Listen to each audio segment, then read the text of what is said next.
Conocer algunas palabras de sánscrito es fundamental para avanzar en el conocimiento profundo del budismo, porque muchas ideas claves pierden matices esenciales al traducirse a lenguas modernas.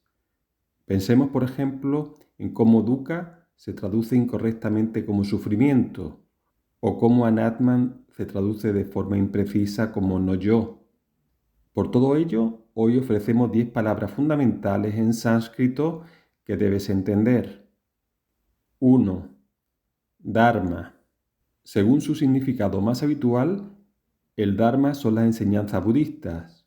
Es el camino de la liberación enseñado por el Buda que conduce al fin del sufrimiento. No debemos olvidar que la palabra budismo es una palabra occidental acuñada en el siglo XIX para categorizar a los grupos que se proclamaban seguidores de las enseñanzas del Buda. Pero los textos tradicionales siempre han utilizado, por el contrario, el concepto de Dharma o de Buddhadharma. ¿Cómo se pronunciaba Dharma en la antigua India según las reglas de pronunciación del sánscrito? De esta manera. Dharma. 2. Dukkha. Dukkha es un concepto fundamental en el pensamiento budista que designa la naturaleza insatisfactoria, dolorosa e imperfecta de la existencia condicionada.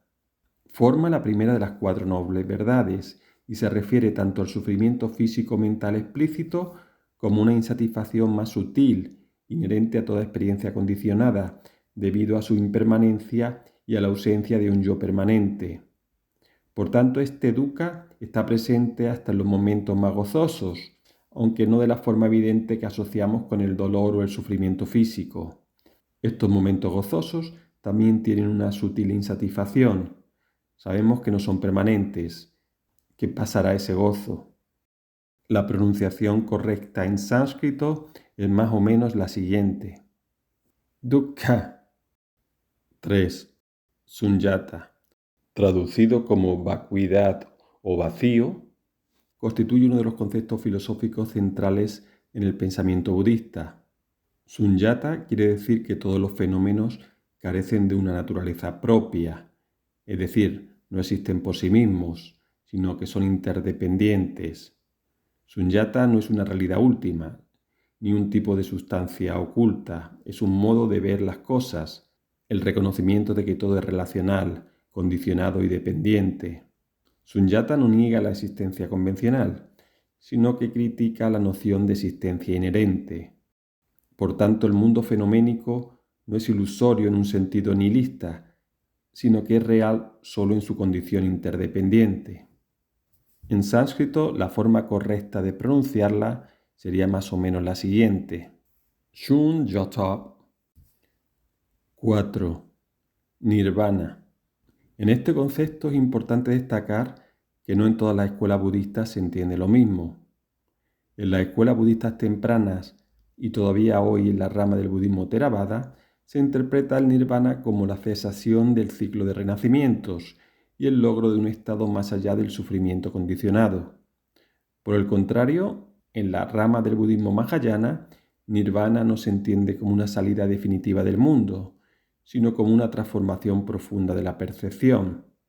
Según esta visión, la verdadera sabiduría consiste en ver que todos los fenómenos son vacíos de existencia propia, sunyata, y que la distinción entre samsara y nirvana no es absoluta, sino creada por la mente ignorante.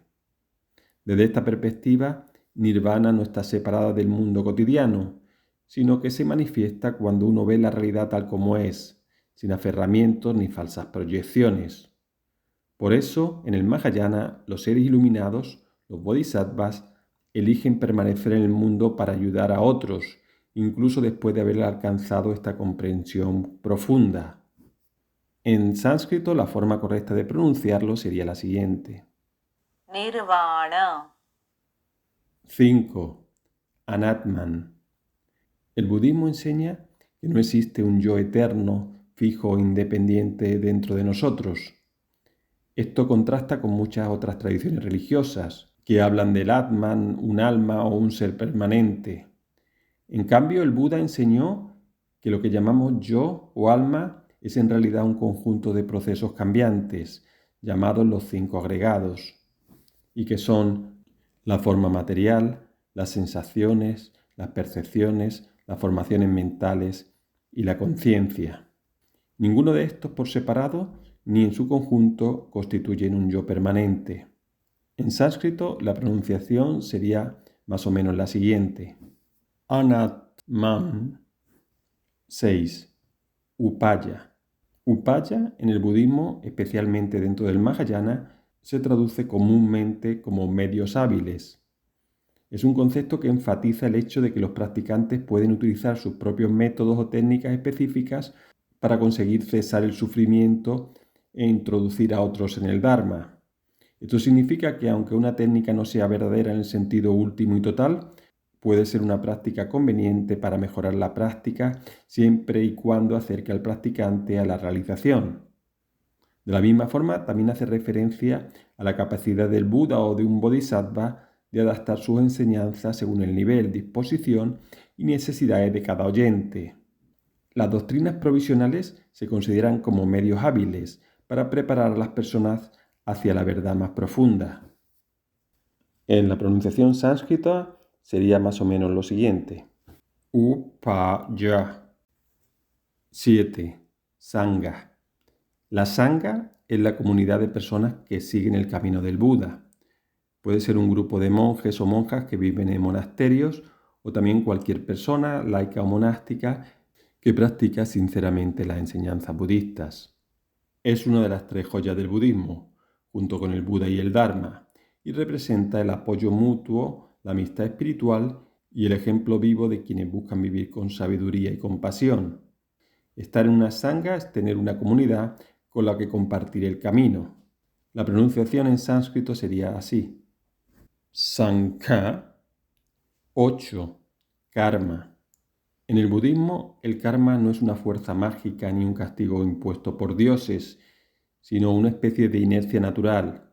Nuestras acciones intencionales, ya sean físicas, verbales o mentales, dejan huellas en la mente que influyen en cómo pensamos, sentimos y actuamos después. Lo que realmente importa no es lo que hacemos, sino la intención con la que lo hacemos. Por ejemplo, si una persona actúa movida por el egoísmo o la ira, esa intención va moldeando su manera de ver el mundo y su carácter, generando más sufrimiento. En cambio, si actúa con compasión o sabiduría, eso crea una mente más clara y libre. Estas huellas mentales pueden quedarse latentes y manifestarse más adelante como emociones, hábitos, incluso en vidas futuras, según las enseñanzas del budismo. Así el karma no es algo fijo ni predeterminado. Somos responsables de lo que cultivamos y siempre tenemos la capacidad de cambiar, especialmente a través de prácticas como la meditación, que ayudan a reducir las raíces del sufrimiento. En resumen, el karma es simplemente el resultado natural de nuestras intenciones y hábitos, que dan forma a nuestra vida y experiencia. En sánscrito sería más o menos similar. Karma. 9. Karuna. Karuna, generalmente traducido como compasión, es un principio fundamental en todas las tradiciones budistas, entendido como el deseo profundo de aliviar el sufrimiento de los seres sintientes. En el budismo Theravada, Karuna es una de las 4 moradas sublimes, cultivada como una cualidad mental que purifica la mente y apoya el camino hacia el despertar individual, basado en la sabiduría del no-yo y la comprensión del dukkha. En el budismo Mahayana, Karuna adquiere una dimensión aún más central, al estar inseparablemente ligada a la aspiración del Bodhisattva. No solo busca la liberación personal, sino que pospone su entrada en el nirvana final hasta que todos los seres hayan sido liberados del sufrimiento. Según las reglas de pronunciación sánscrita, sería más o menos así su pronunciación. Karuna. 10. Sila. En el budismo, sila significa conducta ética. Es uno de los 3 pilares del camino budista, junto con la meditación y la sabiduría, y representa el compromiso de vivir de forma consciente, no dañina y alineada con los principios del Dharma. De esta forma, sila es el esfuerzo por hacer el bien, evitar el mal y purificar la mente. No se trata de obedecer reglas impuestas desde fuera, sino de cultivar una manera de vivir que evite causar sufrimiento a uno mismo y a los demás. Por eso, en lugar de mandamientos, el budismo propone preceptos, como no matar, no mentir, no robar, etc., que se asumen voluntariamente como una guía ética para la vida diaria. La pronunciación correcta en sánscrito sería más o menos así. Shila